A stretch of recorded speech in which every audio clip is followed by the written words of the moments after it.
अस्सलाम वालेकुम वीवर्स, कैसे हैं आप सब। उम्मीद करती हूँ कि आप खुश होंगे। अल्लाह ताला आपको अपने हिफ्ज़-ओ-मान में रखे। तो वीवर्स, मैं आपको एक छोटी सी कहानी बताती हूँ तो जिससे आपको एक सबक मिलेगा। तो ये एक नसीहत है।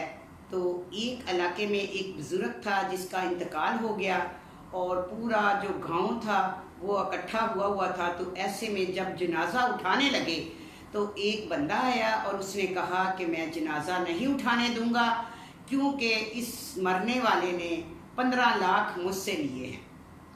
तो जब उसके बेटे तो उन्होंने कहा जी मरने से पहले वालिद साहब ने तो हमें बताया नहीं, लिहाजा अगर बताया होता तो हम ज़रूर देते। भाइयों ने ये देखा कि अब बेटा ही नहीं कोई जिम्मेदारी उठा रहा तो हमें क्या ज़रूरत है। उन्होंने कहा जी हमें ऐसा कुछ भी नहीं, इल्म कि उन्होंने आपको पैसे देने हैं, अगर कहीं लिखा होता बताया होता तो हम ज़रूर देते।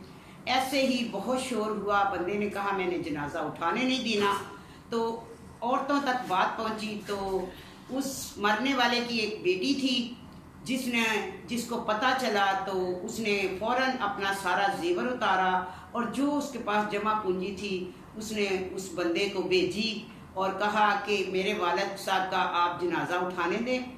ये जो मेरा जेवर है, ये मेरे पास जितने पैसे हैं जमा, ये आप रख लें। मैं अपनी ज़िंदगी में मरने से पहले जो मेरे वालिद साहब का कर्जा होगा वो मैं अदा करूँगी, तो उतनी देर मैं मरूंगी नहीं। तो वीवर्स, बंदा उठ के खड़ा हो गया जो कि 15 लाख लेने आया था। उसने कहा कि मैंने इस बंदे को 15 लाख इससे मैंने लेना नहीं है, मैंने इसका देना है।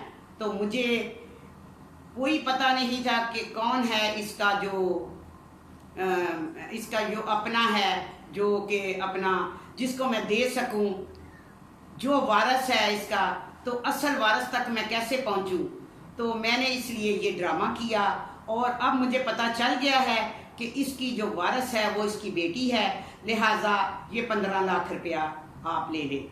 और बहुत शर्मिंदा हुए उसके बेटे और मुंह देखते ही रह गए और भाई उनके। तो हम लोग कहते हैं कि जब बेटियां पैदा होती हैं तो हम कहते हैं जी बेटी पैदा हुई है, तो बेटी अल्लाह की रहमत होती है। जब बेटी पैदा हो तो बंदों को, आप सब व्यूअर्स, मेरी एक नसीहत है कि जब बेटी पैदा हो तो बहुत खुशी करनी चाहिए। बेटियां रहमत होती हैं, जहमत नहीं होती। तो वो काम बेटे नहीं कर सके जो बेटी ने किया, तो बेटी जब पैदा हो तो बहुत खुश हो। यही थी मेरी छोटी सी एक आपको स्टोरी मैंने बतानी थी। तो अपना बहुत ख्याल रखिए। अल्लाह हाफिज़।